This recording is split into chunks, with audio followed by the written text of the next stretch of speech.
Hello friends, welcome back to PraSu Swadeep. ఈరోజు మనం వంకాయ పచ్చి పులుసుని ఎలా చేయాలో చూద్దాం.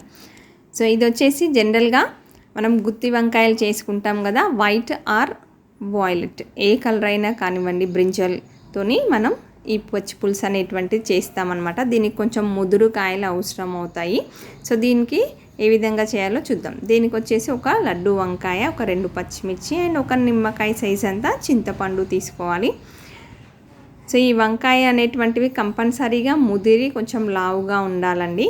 సో ఇప్పుడైతే చింతపండుని కడిగి నీళ్ళు పోసి సోక్ చేసుకుందాం ఒక 15 మినిట్స్. దెన్ నెక్స్ట్ వంకాయనైతే కాల్చుకోవాలి.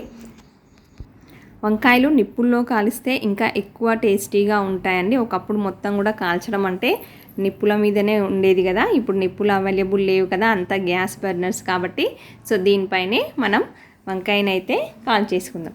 సో జనరల్గా మనము రోటీ చేసుకునేటువంటి ప్లేట్ ఉన్నా కూడా ఆ ప్లేటు స్టవ్ పైన పెట్టేసి దానిపైన పెట్టేసి కాల్ చేసుకోవచ్చండి.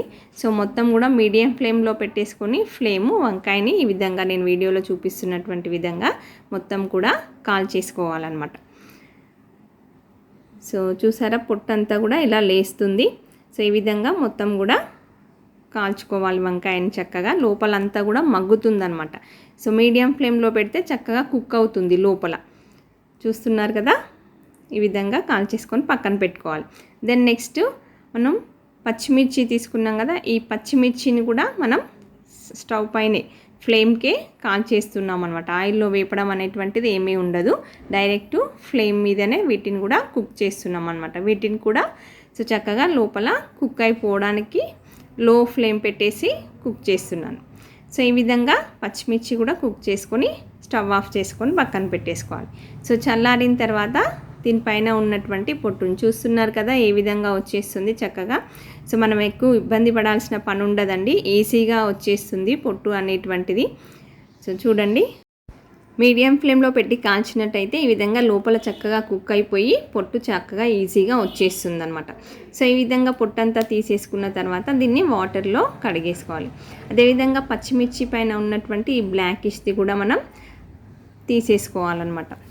ఈ విధంగా తీసుకున్న తర్వాత చక్కగా పచ్చిమిర్చిని అండ్ వంకాయని రెండింటిని కూడా వాటర్లో అయితే కడిగేసుకోవాలి.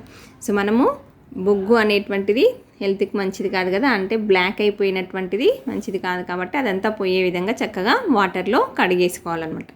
సో ఈ విధంగా వాటర్లో చక్కగా కడుక్కున్న తర్వాత మనం చిన్న రోల్ కానివ్వండి లేదా ఇలా దంచేటువంటిది ఇంట్లో ఉంటుంది కదా, దాన్ని తీసుకొని దాంట్లో పచ్చిమిర్చి ఆఫ్ చేసేసుకొని వేసుకొని అందులో కొద్దిగా లైట్గా సాల్ట్ వేసుకొని వాటిని చక్కగా మెదుపుకోవాలన్నమాట మెత్తగా.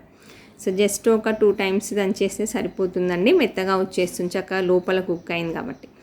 సో ఇప్పుడు బ్రింజల్ చూడండి, సో లోపల గింజలు చూసారా ఎంత చక్కగా కుక్ అయిపోయింది. సో మనకు ముదురు వంకాయ తీసుకున్నట్లయితే గింజలు ఈ విధంగా కనిపిస్తాయండి చక్కగా. సో మనకి పచ్చి పులుసులో కూడా గింజలు అలాగే కనిపిస్తాయి అన్నమాట. దాన్ని కూడా కొంచెం మ్యాష్ చేసుకోవాలి. దెన్ నెక్స్ట్ చింతపండు రసం తీసుకొని దాంట్లో మనం ఆల్రెడీ మ్యాష్ చేసి పెట్టుకున్నటువంటి వంకాయ పచ్చిమిర్చి ఏదైతే ఉందో దాన్ని వేసుకొని సాల్ట్ అండ్ ఆనియన్స్ సో తగినంతగా వేసేసుకొని చేతినైతే శుభ్రంగా కడుక్కొని ఒకసారి చేయితోని పచ్చి పులుసులో మనం అంతా వంకాయనంతా కూడా చక్కగా ఒకసారి మెదుపుకోవాలన్నమాట. సో మన పులుపుని బట్టి టేస్ట్ని బట్టి వాటర్ యాడ్ చేసుకుంటే సరిపోతుంది. అండ్ కొత్తిమీర పుదీనాతోని గార్నిష్ చేసుకోవడం. దీనికైతే ఎటువంటి పోపు పెట్టారండి, ఇది ఎక్కువగా ఆంధ్రాలో చేస్తారు. నేను మా అత్తయ్య గారి నుండి నేర్చుకున్నాను. మా ఇంట్లో ప్రతి ఒక్కరికి ఇష్టము. అండ్ ఎస్పెషల్లీ సంక్రాంతి రోజున ఆవిరన్నం పచ్చి పులుసు అని పండగ రోజున చేస్తారు ఆంధ్రాలో అయితే. సో జనరల్గా చారు లేకుండా అన్నం అనేది తినాలనిపించదు కదా, అలా డిఫరెంట్గా ఇలా చారులు చేసుకోవచ్చు. దాంట్లో ఇదొకటి వంకాయ పచ్చి పులుసు. వీడియో కనుక నచ్చినట్లయితే తప్పకుండా లైక్ చేయండి. Thank you for watching.